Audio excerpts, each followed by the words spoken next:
إن الحمد لله نحمده ونستعينه ونستغفره ونستهديه ونشهد أن لا إله إلا الله وحده لا شريك له ونشهد أن سيدنا ونبينا محمدا عبده ورسوله صلى الله عليه وعلى آله وأصحابه ومن تبعهم بإحسان إلى يوم الدين. أما بعد، أعوذ بالله من الشيطان الرجيم. بسم الله الرحمن الرحيم.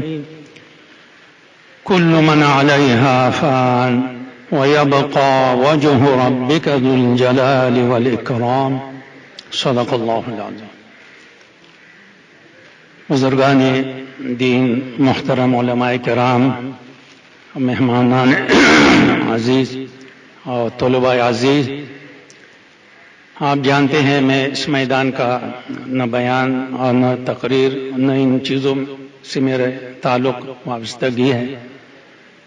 صرف حضرت کی رفاقت، ان کی محبت، شفقت اور ان سے جو تعلق ہے، اسی بنا پر میں آپ کے سامنے دو بات عرض کرنا چاہتا ہوں. یہ تعلق تقریباً 45 بلکہ 46 سال سے ہے. جس زمانے میں ہم دونوں جامع میں پڑھتے تھے اور یہ علمی برکت، علم کی محبت اور علم کی وجہ سے ہمارا آپس میں تعلق پیدا ہوا. اور سن 1975 کی بات ہے غالباً کہ وہاں ایک چھوٹی سی مسجد تھی، مسجد محمدی. میں اس میں امام تھا. عصر کے بعد حضرت نکلتے تھے جیسے طلباء نکلتے ہیں سیر و تفریح کے لیے، کچھ ریاضت کے لیے، تو بجائے دوسری جگہ جانے کے میرے پاس تشریف لاتے تھے اور محبت اور الفت اور آپس میں مذاکرے ہوتے تھے. تو میں نے کبھی پپیتا، وہ ہمیشہ یاد فرماتے تھے، پپیتے کی دعوت میں ملی.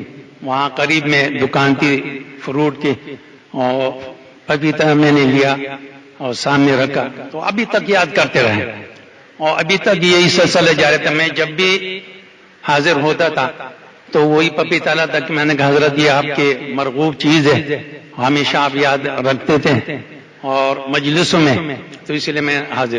بہرحال یہ تو ویسی بات آ گئی. حضرت سے جو علمی اور جو تعلق تھا شروع سے، اللہ تعالیٰ نے ان کے برکت سے ہمیں بھی یہ ہمت اور یہ جذبہ عطا فرمایا کہ ہم علم کے اندر اور زیادہ مشغولیت ہو گئی، کیونکہ وہ ہمیشہ علمی بات، علمی بحث، اکابرین کے وہ اور اساتذہ کے ساتھ بھی ان کا مذاکرہ ہوتا تھا.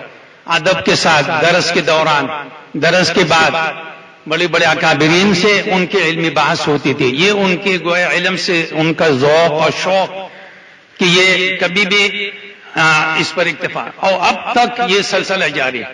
بڑے سے بڑے اکابرین جو بھی کوئی ایسی بات ہوتی تھی فوراً اس پر وہ متنبہ فرماتے تھے، نشاندہی کرتے تھے کہ یہ بات ایسی نہیں ہے بلکہ ایسی ہے. بہرحال لمبی باتیں ہیں. ہم جب یہاں حاضر ہوتے تھے تو بھی علمی مجلس، ہمیشہ علم کی مجلس، تاریخی باتیں اور ایسے سے. تو میں ان سے کہا کرتا تھا حضرت سے کہ آپ کے پاس نہ صرف یہ کہ ہم نے ناشتہ کر لیا، کھانا کھا لیا، بلکہ روحانی غذا بھی ہمیں ملی آپ سے. آپ کی یہ جو علمی تاریخی باتیں ہیں یہ کہیں نہیں، کسی مجلس میں نہیں. آپ کو معلوم ہے انحطاط علم اور زوال پستی کا دورہ ہے. کہیں بھی جاتے ہیں تو دنیا کی باتیں ہوتی ہیں، سیاست کی باتیں ہوتی ہیں، دوسری کاروبار کی بات ہوتی ہے.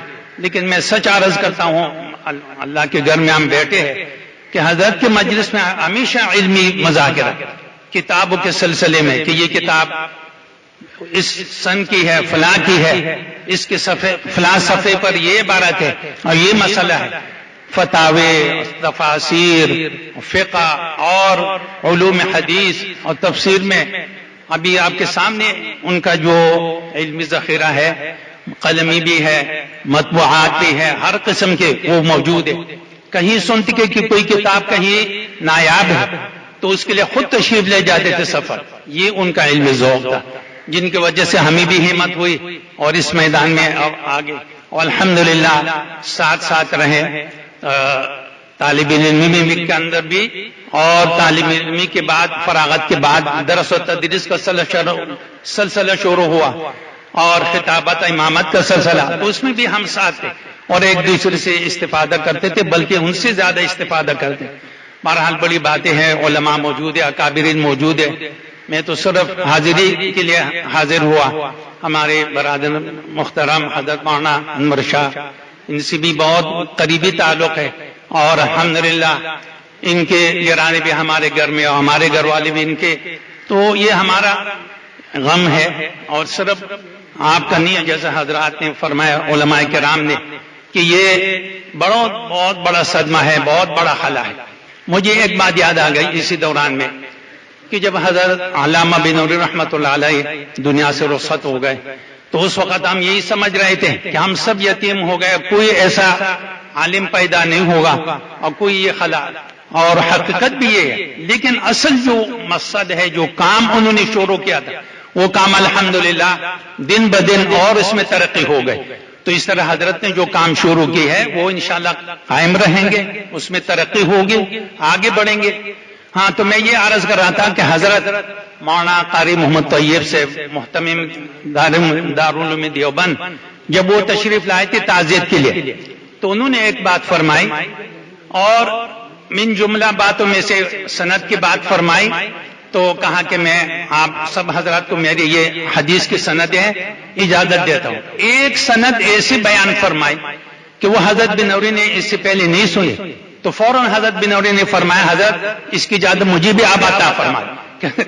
تو یہ علمی ذوق اور شوق کہ حضرت قاری صاحب نے جو بات بیان فرمائی، ہاں یہ ان کی زندگی میں یہ بات تھی. اور جب حضرت تشریف لے گا اور تعزیت کے لیے تشریف لائے، تو جو حضرت قاری صاحب تو ایک خطیب الاسلام کے واقعی اپنے زمانے میں، اور تو انہوں نے ایک بات یہ فرمائی جس سے بہت تسلی ہو گئی. فرمایا کہ جب تک رسول اللہ صلی اللہ علیہ وسلم تھے تو وہ سورج اور شمس کی طرف تو صحابہ کرام چھپے ہوئے تھے، اور کوئی تصور نہیں کر سکتا تھا کہ آپ کے بعد یہ کام جاری رہے گا اور اس طرح ہوگا.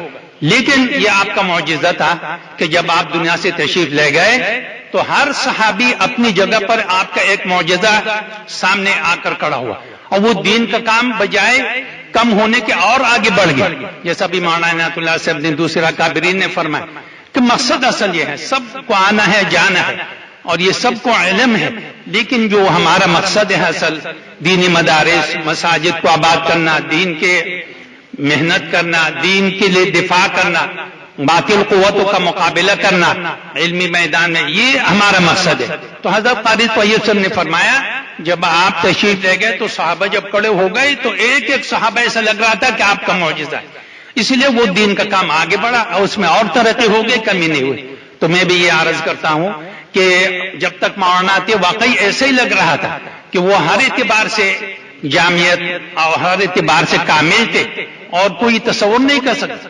کتنے عرصے سے بیمار تھے، لیکن ہمت اتنی زیادہ کہ جب بھی آتے نہ میں ٹھیک ہوں الحمدللہ، آج میں نے خود نماز پڑھائی، درس دیا، اور الحمدللہ. تو یہ ان کی جو معمولات تھے آخر تک بہت شدید بیماری کے اندر بھی اپنے معمولات کو انہوں نے برقرار رکھا. تو ہمیں یہ عبرت اور یہ وصیت اور یہ گویا کہ وہ دیکھ کر چلے گئے کہ اس کام کو جاری رکھنا ہے، اور انشاءاللہ یہ کام جاری رہے گا. ہم سب کی طرف سے، علماء کی طرف سے جو موجود ہے، اور دوسرے مولانا انور شاہ صاحب کی خدمت میں ہم ان کے ساتھ ہیں، دعا گو بھی ہے. اللہ تعالیٰ ان سے وہی کام لیں گے جو حضرت سے لیا، اور انشاءاللہ یہ کام جاری رہے گا. میں اسی پر اتفاق کرتا ہوں. آخر دعوانا